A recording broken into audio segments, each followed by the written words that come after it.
കൊടും ചൂടിൽ വെള്ളം കുടിക്കാൻ കുളത്തിലിറങ്ങിയ ചെളിയിൽ താഴ്ന്നുപോയ പോത്തിനെ മുക്കം അഗ്നിരക്ഷാസേന സുരക്ഷിതമായി പുറത്തെടുത്തു. ഞായറാഴ്ച കാരശ്ശേരി മാന്ത്ര അംഗൻവാടിക്ക് സമീപമാണ് സംഭവം നടന്നത്.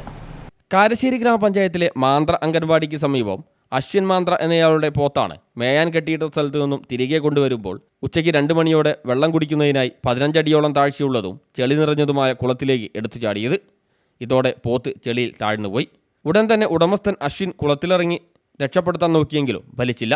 തുടർന്ന് സഹായത്തിനായി മുക്കം അഗ്നിരക്ഷാ നിലയത്തിൽ വിവരമറിയിക്കുകയായിരുന്നു. Grade assistant station officer N Rajesh നേതൃത്വത്തിൽ ഒരു യൂണിറ്റ് സംഭവ സ്ഥലത്തെത്തി.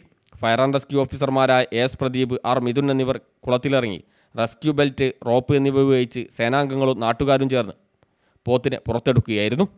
ഫയർ ആൻഡ് റെസ്ക്യൂ ഓഫീസർമാരായ Sajith Lal, K P Ajeesh, home guard C Radhakrishnan എന്നിവരും രക്ഷാപ്രവർത്തനത്തിൽ പങ്കെടുത്തു. CTV പ്രാദേശിക വാർത്ത മുക്കം.